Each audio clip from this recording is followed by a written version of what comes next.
Elia alikuwa anajua kwamba ni kupitia upepo wa kisulisuli bahari ya Shamu iligawanyika mara mbili na wana wa Israeli wakapita. Kwa hiyo labda alivyoona upepo akasema huu upepo huu ni kama ule uliogawanya bahari, lakini Mungu alivyojifunua jana sio sawa sawa na atakavyojifunua leo. Mungu alivyojifunua kwa Butoke sio sawa sawa na anavyojifunua kwa Maduhu. Anakupa a fresh experience ya kwako mwenyewe kila siku. Kwa hiyo usitembee na Mungu wa Butoke, tembea na Mungu wako wewe. Usitembee na Mungu wa Elia, tembea na Mungu wako wewe. Kwa sababu alivyojifunua kwa Waisraeli kwa upepo, Mungu aliwahi kujifunua kwa tetemeko. Mnakumbuka Waisraeli wakiwa pale Sinai walimwambia Musa, tumechoka hii habari ya kwenda unaenda huko juu, unasema Mungu ameniambia leo na sisi tunataka tumsikie. Kwani wewe una kitu gani special kiasi kwamba yeye anaongea tu na wewe? Musa akasema mimi sina uchoyo wa kiroho, mnataka kumsikia basi ogeni, fueni mavazi yenu, atakuja mtamsikia. Na walivyokuwa wajinga wakadhani ni swala la kuoga. Kwa hiyo kwa siku 3 yani wanapishana bafuni, mama, baba, watoto, wanaoga tu. Wanapishana bafuni, wanafua mavazi. Ilipofika siku ya siku pale kwenye mlima, Mungu akamwambia weka uzio hivi wasiuguse mlima. Halafu Mungu alipotaka sasa kuongea nao ikabidi ashuke, na aliposhuka mlima ukatetemeka, likatokea tetemeko la ardhi. Akamwambia Musa, kama hivi ndio kukutana na Mungu, fanya hivi, wewe nenda kaonane naye, halafu ukimalizana naye uje utueleze amekwambia nini. Mungu amewahi kushuka kwa tetemeko la ardhi, lakini mara hii kwa Elia hakuwemo ndani ya tetemeko la ardhi. Sini siku chache tu zilizopita, ni mwezi uliopita, ndio alikuwa ameshuka kwa moto pale mlima Karmel. Elia huyu ndio aliomba moto ushuke na ukateketeza madhabahu na ile sadaka.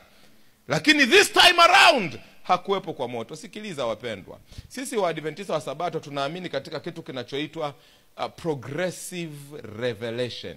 Hatujafika mahali tukamfahamu Mungu kikamilifu. Hatujafika mahali tukasema Mungu ndio huyu, anafanyaga hivi na zaidi ya hapa si yeye. Hatujafika hapo. Mungu bado anajifunua kwetu kila siku. Sasa ninachokuomba ni hiki, mtoto wa Mungu, usitembee na mafunuo ya jana wakati Mungu tayari amekujifunua kwa namna nyingine leo.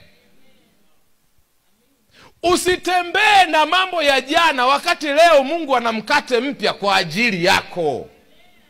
Usitembee na mazoea ya alivyojifunua ukiwa binti wakati leo anajifunua kwako ukiwa mama.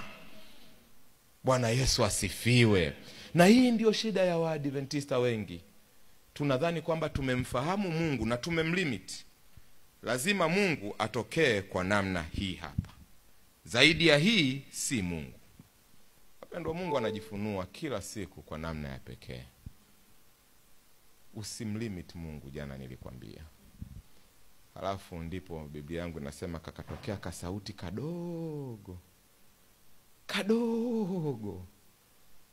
Na Elia alipokasikia haka kasauti kadogo, akaufunika uso wake, maana Mungu alikuwemo kwenye kasauti kadogo.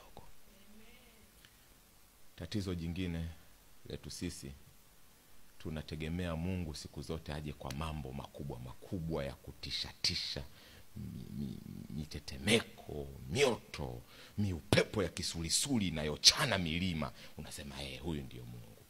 Wapendwa, Mungu wetu anaweza akaja kwa vyote hivyo, na Mungu wetu anaweza akaja tu kwa sauti kadogo tu. Anakuambia kwa maana jinsi hii Mungu aliupenda nini, na akamtoa Yesu afe kwa ajili yako. Si umpokee huyu Yesu, na hako kasauti pia ni kama Mungu.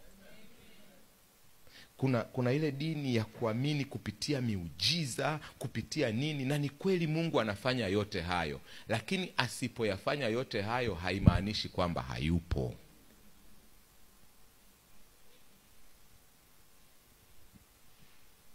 Halafu akaulizwa kwa mara ya pili. Baada ya ufunuo wote huu anaulizwa kwa mara ya pili, unafanya nini hapa? Fungu la 13.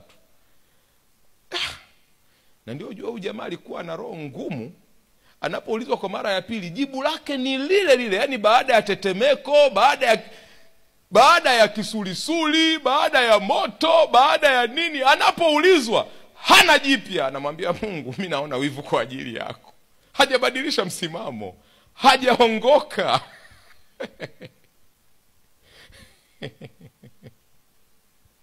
Hakuna watu wagumu kuwaongoa kama hawa wanaojifanya wanamjua Mungu. Yani wanaweza wakaona upepo, wanaweza wakaona moto, wanaweza wakaona matetemeko, wanaweza wakaisikia sauti ya neno la Mungu, lakini ukiwauliza bado wako pale pale, kama wimbo wa Kurasini, tunasimama pale pale.